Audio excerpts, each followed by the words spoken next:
Go back ലവറിന്റെ interview സീനൊക്കെ കാണിക്കുകയാണ്. ലൂവിന്റെ ഷെന്നിന്റെയും ഇടയിൽ പഴയ ഒരു റൂളൊക്കെ ഉണ്ട്. അതെന്താണെന്നൊക്കെ ആങ്കറും അവളുടെ അടുത്തൊക്കെ ചോദിക്കുകയാണ്. 2014 ഒരു സീനൊക്കെയാണ് അപ്പോൾ കാണിക്കുന്നത്. ഈ ഒരു സമയത്താകട്ടെ യഥാർത്ഥത്തിൽ ലൂവിന്റെ അമ്മ അവന് പറഞ്ഞൊക്കെ കൊടുക്കുവാനായിട്ട് ഷെന്നിനെ ആയിരുന്നു ഏൽപ്പിച്ചിട്ടുണ്ടായിരുന്നത്.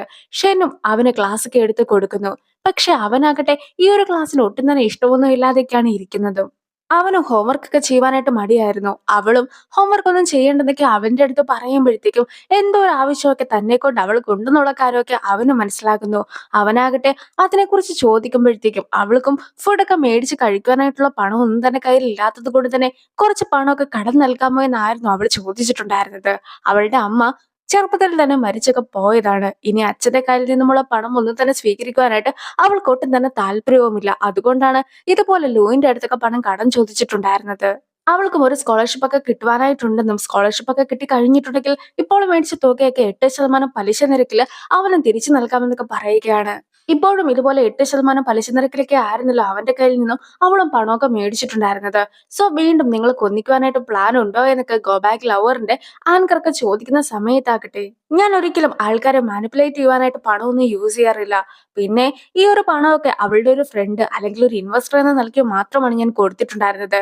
ഈ ഒരു പണമൊക്കെ കൊടുത്തത് വഴി ഞാനും അവളുമായിട്ട് കൂടുതലായിട്ട് കണ്ടുമുട്ടലുകളൊക്കെ ഉണ്ടാവുമെങ്കിൽ പിന്നെ എനിക്കും എന്താണ് സംഭവിക്കുകയെന്നൊന്നും തന്നെ പറയുവാനായിട്ട് സാധിക്കുകയില്ല എന്നൊക്കെ അവനും പറയുന്നു. അങ്ങനെ ആ ഒരു എപ്പിസോഡൊക്കെ എൻഡ് ചെയ്തിട്ട് അടുത്ത എപ്പിസോഡിലേക്കൊക്കെ കടക്കുകയാണ്. ഇപ്പോഴാകട്ടെ 2013 സീനൊക്കെയാണ് കാണിക്കുന്നത്. ഇത്തവണത്തെ എക്സാം ഒക്കെ വളരെ പാടായിരിക്കും. ഞാനും തോൽക്കുമെന്നാണ് തോന്നുന്നത്.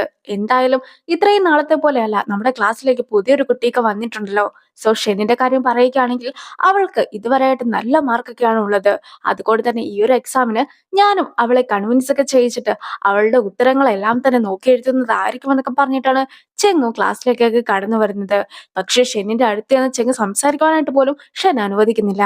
ഇനി ക്ലാസ്സിലേക്ക് പ്രധാന റൗഡിയൊക്കെ കടന്നു വരികയാണ്. അവനാകട്ടെ ഷെന്നിന്റെ അടുത്ത് സംസാരിക്കുവാനായിട്ടൊക്കെ ശ്രമിക്കുന്നുണ്ട്.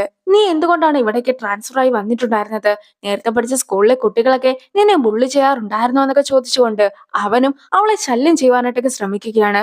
പക്ഷെ അതൊന്നും തന്നെ അവൾക്ക് ഒട്ടും തന്നെ ഇഷ്ടപ്പെടാതെ അവളും അവന്റെ അടുത്തേക്ക് ദേഷ്യപ്പെടുന്നു. നിന്നെ മറ്റുള്ളവർ ശ്രദ്ധിക്കണമെന്ന് നിനക്ക് അത്രയ്ക്ക് ആഗ്രഹമൊക്കെ ഉണ്ട് എങ്കിൽ ഞാൻ പോയി ടീച്ചറിനെയൊക്കെ വിളിച്ചുകൊണ്ട് വരാമെന്നായിരുന്നു ഷെന്നും അവന്റെ അടുത്തൊക്കെ പറഞ്ഞിട്ടുണ്ടായിരുന്നത്.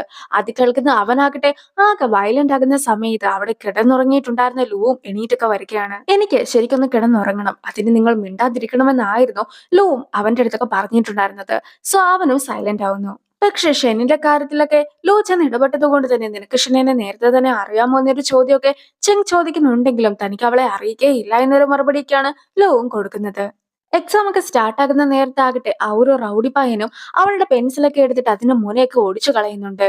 പക്ഷേ നീ വലിയ പ്രശ്നമൊന്നും ഉണ്ടാക്കണ്ട എന്ന് പറഞ്ഞിട്ട് ലൂ ആയിരുന്നു അവൾക്ക് മറ്റൊരു പെൻസിലൊക്കെ കൊടുത്തിട്ടുണ്ടായിരുന്നത്. അങ്ങനെ ആ ഒരു ഫ്ലാഷ് ബാക്ക് ഒക്കെ അവസാനിച്ചിട്ട് 2024 എത്തുകയാണ്. സിയുവും ലൂവും കൂടി സംസാരിച്ചുകൊണ്ടൊക്കെ ഇരിക്കുകയാണ്. യഥാർത്ഥത്തിൽ ഇപ്പോൾ സിയു വർക്ക് ചെയ്യുന്ന കമ്പനിക്ക് ആയിരുന്നു ലൂവിന്റെ കമ്പനിയിലേക്ക് പണമൊക്കെ ഇൻവെസ്റ്റ് ചെയ്തിട്ടുണ്ടായിരുന്നത്. പക്ഷേ ഓരോ വർഷവും പ്രതീക്ഷിക്കുന്നതിനേക്കാളും കൂടുതലായിട്ടൊക്കെ പ്രോഫിറ്റ് ഉണ്ടാക്കണമെന്ന രീതിക്കായിരുന്നു എഗ്രിമെന്റ് ഒക്കെ സൈൻ ചെയ്തിട്ടുണ്ടായിരുന്നത്. ലൂവിന്റെ റിസോർട്ട് ഇപ്പോൾ തന്നെ നഷ്ടത്തിലേക്കാണ് ഉള്ളത്. അങ്ങനെ ഇരിക്കെ ഈ ഒരു സമയത്ത് ഷെന്നിനൊക്കെ പണം കൊടുക്കേണ്ടതായിട്ടുണ്ടായിരുന്നു എന്ന രീതിക്കാണ് സിയുവും അവന്റെ അടുത്തൊക്കെ ചോദിക്കുന്നത്. അല്ലെങ്കിൽ തന്നെ ഷെന്നിന്റെ ലൈഫിലെ പാസ്റ്റോ മാത്രമാണ് നീ. മാത്രമല്ല നീ അവളെ ബ്രേക്കപ്പ് ആയി പോയ സമയത്തും ഞാൻ മാത്രമായിരുന്നു അവളുടെ ഒപ്പമൊക്കെ ഉണ്ടായിരുന്നത്. ഇനിയും നീ എന്തൊക്കെ രീതിയിൽ ശ്രമിച്ചു നോക്കിയിട്ടുണ്ടെങ്കിലും അവളെ നിനക്ക് കിട്ടുവാനേ പോകുന്നില്ല. ഞാനും ഷെനും എല്ലാ കാര്യങ്ങളും പരസ്പരം ഷെയർ ഒക്കെ ചെയ്തിട്ട് അത്രത്തോളം ക്ലോസ് ആയിട്ടാണ് ഉള്ളതെന്ന രീതിക്കൊക്കെയാണ് സിയും സംസാരിക്കുന്നത്. ഞാൻ പാസ്റ്റ് ഒന്നുമല്ല, മറിച്ച് പ്രസന്റ് ആണ്. ഇപ്പോൾ ആകട്ടെ ഞങ്ങൾ രണ്ടും കൂടി ഒന്നിച്ച് പ്രോഗ്രാം പോലും ചെയ്യുവാനായിട്ട് ഡിസൈഡ് ചെയ്തിരിക്കുകയാണ്. പിന്നെ നീയല്ല ഈ ഒരു കാര്യത്തിലൊക്കെ തീരുമാനം എടുക്കേണ്ടതെന്നൊക്കെ പറഞ്ഞിട്ട് ലൂവും പോകുന്നു. തിരിച്ചെത്തുന്ന സിയു ആകട്ടെ ഷെന്നിന്റെ അടുത്ത് കുറച്ച് കാര്യങ്ങളൊക്കെ പറയുന്നു. അവരുടെ പ്രോഗ്രാം ഒക്കെ നടത്തുവാനായിട്ട് ഉദ്ദേശിക്കുന്ന ചാനലുമായിട്ടൊക്കെ അവനും സംസാരിച്ചിട്ടൊക്കെ ഉണ്ടായിരുന്നു. മാത്രമല്ല അവന് പരിചയമുള്ള ഒരുപാട് കമ്പനീസ് ഒക്കെ ഈ ഒരു പ്രോഗ്രാമിൽ ഇൻവെസ്റ്റ് ചെയ്യുവാനായിട്ട് തയ്യാറാണ്. യഥാർത്ഥത്തിൽ അവർക്ക് വേണ്ടിയിരുന്ന തുക എത്രയാണോ അതിനേക്കാളും ഒരുപാട് ഇരട്ടിയൊക്കെ അവരും നിനക്ക് വേണ്ടി നൽകുന്നതൊക്കെ ആയിരിക്കും. ഇതുപോലത്തെ ചെറിയ ചെറിയ സ്ഥലങ്ങളിൽ ഒന്നും തന്നെ ഷൂട്ട് ചെയ്യാതെ ഈ ഒരു പ്രോഗ്രാം മൊത്തത്തിൽ നമുക്ക് ജർമ്മനിയിൽ വെച്ചൊക്കെ ഷൂട്ട് ചെയ്യാം. നീയും ആലോചിച്ച ഒരു തീരുമാനമൊക്കെ എടുക്കുകയെന്നായിരുന്നു ഷെന്നിന്റെ അടുത്ത് സിയുവും പറഞ്ഞിട്ടുണ്ടായിരുന്നത്. ലൂവും പതിവ് പോലെ പുല്ലൊക്കെ വെട്ടിക്കൊണ്ടിരിക്കുകയാണ്. സിയുവും ഷെന്നിന്റെ അടുത്ത് പ്രപ്പോസലൊക്കെ വെച്ചിട്ടുണ്ടായിരുന്നല്ലോ. അതെങ്ങനെ ഷെൻ സ്വീകരിക്കുമോ എന്ന് വിചാരിച്ചിട്ടാണോ നീയും ഇതുപോലെ നെർവസ് ആയിട്ട് ഇരിക്കുന്നതെന്നൊക്കെ ചെങ്ങും അവന്റെ അടുത്തൊക്കെ ചോദിക്കുന്നുണ്ട്. പക്ഷെ അവനാകട്ടെ ഷെന്നിനും അവളുടെ കരിയർ ഒക്കെ നോക്കേണ്ടതായിട്ടുണ്ട്. അതുകൊണ്ട് തന്നെ അവൾ ഏത് തീരുമാനം എടുത്താലും, അതായത് സിയോ പറഞ്ഞതുപോലെ ആ ഒരു രീതിക്ക് ജർമ്മനിയിൽ പോയി ഷൂട്ട് ചെയ്യുകയാണെങ്കിലും, അതല്ല നമ്മുടെ റിസോർട്ടിൽ ഷൂട്ട് ചെയ്യുകയാണെങ്കിലും, ഞാൻ ഏത് തീരുമാനത്തോടും യോജിച്ചൊക്കെ നിൽക്കുമെന്ന രീതിക്കായിരുന്നു ലോവും സംസാരിച്ചത്. ലൂവിനെ ആയിരിക്കുമോ അതോ സിയുവിനെ ആയിരിക്കുമോ അവൾ സ്വീകരിക്കുക എന്നൊക്കെ വിചാരിച്ച് ടെൻഷൻ അടിച്ചിരിക്കുകയാണ് ലൂവും.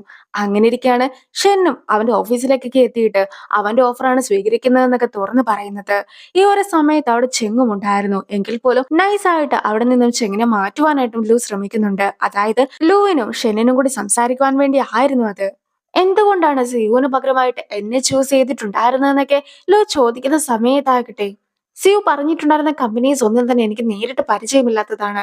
സോ അവരോട് കോണ്ടാക്ട് ചെയ്തിട്ട് അവരുമായിട്ട് സംസാരിച്ച് ഒരു വിശ്വാസമൊക്കെ ഉണ്ടാക്കിയെടുക്കാനായിട്ട് ഒരുപാട് നേരമെടുക്കും. അതേസമയം നമുക്ക് കുറെ കാലമായിട്ട് അറിയാവുന്നതാണല്ലോ. അങ്ങനെ ഇരിക്കെ നിന്റെ അടുത്താണ് എനിക്ക് അവരെക്കാളും വിശ്വാസമൊക്കെ ഉള്ളത്. എന്തായാലും നമുക്കും ഈ ഒരു പരസ്പര വിശ്വാസത്തോടെ മുന്നോട്ട് പോകാമെന്നൊക്കെ ഷെൻ പറയുമ്പോഴത്തേക്കും ലൂവും അതൊക്കെ സമ്മതിക്കുന്നു. ഷെന്നാകട്ടെ താൻ സെലക്ട് ചെയ്തിട്ടുള്ള കണ്ടസ്റ്റൻസ് ഇവരൊക്കെ ആണെന്ന് പറഞ്ഞിട്ട് ഒരു ലിസ്റ്റൊക്കെ ലൂവിന് നൽകുകയാണ്. ലൂ അത് നോക്കുമ്പോൾ തന്നെ കണ്ടസ്റ്റൻസിനെ തിരഞ്ഞെടുക്കാനുള്ള ഒരു ഓപ്പർച്യൂണിറ്റി ഒക്കെ എനിക്ക് നൽകണമെന്ന് ഞാൻ നേരത്തെ തന്നെ പറഞ്ഞതല്ലായിരുന്നു എന്നൊക്കെ അവളോടും ചോദിക്കുന്നു. ഡിവോഴ്സ് ഒക്കെ ചെയ്തിട്ടുള്ള കണ്ടസ്റ്റൻസ് നമ്മുടെ പ്രോഗ്രാമിലൊക്കെ പങ്കെടുക്കുകയാണെങ്കിൽ അത് കൂടുതൽ നന്നാവുകയില്ലേ എന്നൊക്കെ ഷെന്നും ചോദിക്കുകയാണ്. അതായത് ഇവർക്ക് രണ്ടുപേർക്കുമാകട്ടെ സൂവിനെയും ചെങ്ങിനെയും പ്രോഗ്രാമിൽ പങ്കെടുപ്പിച്ചാൽ കൊള്ളാമെന്നൊക്കെ ഉണ്ട്. സോ അവർ രണ്ടുപേരും ഒരേ ആൾക്കാരൊക്കെ മനസ്സിൽ വിചാരിക്കുന്നത് കൊണ്ട് തന്നെ അവരെയും പ്രോഗ്രാമിലേക്ക് എടുക്കാമെന്നൊക്കെ അവരും പറയുന്നു. എന്തായാലും ചെങ്ങിന്റെ അടുത്ത് ഇതുപോലെ പ്രോഗ്രാമിൽ പങ്കെടുക്കാമോ എന്നൊക്കെ ചോദിച്ചുകൊണ്ട് ലൂ വരികയാണ്. ഇതേ സമയത്ത് സൂവിന്റെ അടുത്ത് എത്തിയിട്ടുണ്ടായിരുന്നത് ചെന്നായിരുന്നു. രണ്ടുപേർക്കുമാകട്ടെ ഇവർ പരസ്പരം ഒന്നിക്കുകയില്ല എന്ന വിശ്വാസം ഉള്ളത് കൊണ്ടാണ് ഡിവോഴ്സ് ചെയ്തിട്ടുണ്ടായിരുന്നതെന്നും അതുകൊണ്ട് തന്നെ ഇനി ഒന്നിക്കുവാനായിട്ടോ ഈ ഒരു പ്രോഗ്രാമിൽ പങ്കെടുക്കുവാനായിട്ടോ പോകുന്നില്ല എന്നുമൊക്കെ അവർ പറയുന്നുണ്ട്. പക്ഷേ സൂവിന്റെ അടുത്താകട്ടെ ചെങ്ങിനും അബദ്ധങ്ങളൊക്കെ സംഭവിച്ചതാണെന്നും അതുപോലെ തന്നെ ചെങ്ങ് വിളിച്ചിട്ടാണ് ഈ ഒരു പ്രോഗ്രാമിലേക്കൊക്കെ പങ്കെടുക്കാമോ എന്ന് നിന്നോട് ഞാൻ ചോദിക്കുന്നതെന്നും ഷെന്നും അതുപോലെ തന്നെ നേരെ തിരിച്ച്, അതായത് ചെങ്ങിന്റെ അടുത്ത് ലൂവും സൂവിന് മിസ്റ്റേക്ക് സംഭവിച്ചതാണെന്നും സൂ പറഞ്ഞിട്ടായിരുന്നു നിന്നെ പ്രോഗ്രാമിലേക്ക് ക്ഷണിക്കുന്നതെന്നും ആയിരുന്നു പറഞ്ഞിട്ടുണ്ടായിരുന്നത്. അതായത് രണ്ടുപേർക്കും ഇടയിൽ ഇങ്ങനെ ഒരു കാര്യം നടന്നിട്ടില്ലെങ്കിൽ പോലും ഷെന്നും ലൂവും കൂടി ചേർന്നിട്ട് അവരെ ഒന്നിച്ച് ഒരു പ്രോഗ്രാമിൽ പങ്കെടുപ്പിക്കുവാനായിട്ട് കള്ളങ്ങളൊക്കെ പറയുകയാണ്. അവളും ഇത്രത്തോളം കരഞ്ഞ് കാല് പിടിച്ച സ്ഥിതിക്ക് ഞാൻ പ്രോഗ്രാമിൽ പങ്കെടുക്കാമെന്നൊക്കെ ചെക്ക് പറയുമ്പോഴത്തേക്കും ഇതേപോലെ തന്നെ അവനും തന്റെ അടുത്ത് അപേക്ഷിച്ചിട്ടൊക്കെ ഉണ്ടായിരുന്നത് കൊണ്ട് തന്നെ താനും പ്രോഗ്രാമിലൊക്കെ പങ്കെടുക്കാമെന്ന് അവളും പറയുന്നു. പക്ഷെ എന്തെങ്കിലും ഒരു പ്രശ്നമൊക്കെ ഉണ്ടാവുകയാണെങ്കിൽ അപ്പോൾ തന്നെ പ്രോഗ്രാമിൽ നിന്നും ഇറങ്ങിപ്പോകുമെന്ന് കൂടി അവർ അറിയിക്കുന്നുണ്ട്. അങ്ങനെ ആ ഒരു പ്ലാനൊക്കെ സക്സസ് ആവുകയാണ്. ഇനി നമ്മൾ നേരത്തെ തന്നെ ഷെന്നിന്റെ ഫ്രണ്ടിനെ കുറിച്ചൊക്കെ സംസാരിച്ചിട്ടുണ്ടായിരുന്നല്ലോ. അവന്റെ പേര് സിയു എന്നല്ല, മറിച്ച് യൂസി എന്ന്. എന്തുകൊണ്ടാണ് ഇപ്പോൾ ഇങ്ങനെ പറഞ്ഞതെന്ന് വെച്ചിട്ടുണ്ടെങ്കിൽ സിയു എന്ന പേരിൽ മറ്റൊരു കണ്ടസ്റ്റന്റ് ഒക്കെ ഈ ഒരു പ്രോഗ്രാമിലേക്ക് അടുത്ത വീഡിയോയിൽ പങ്കെടുക്കുവാനായിട്ടൊക്കെ എത്തുന്നുണ്ട്. അപ്പോൾ ഈ ഒരു വീഡിയോ ഇവിടെ കൊണ്ട് അവസാനിപ്പിക്കുന്നു. അടുത്തൊരു വീഡിയോ ആയിട്ട് ഇത്രയും വേഗം കാണാം. ബൈ.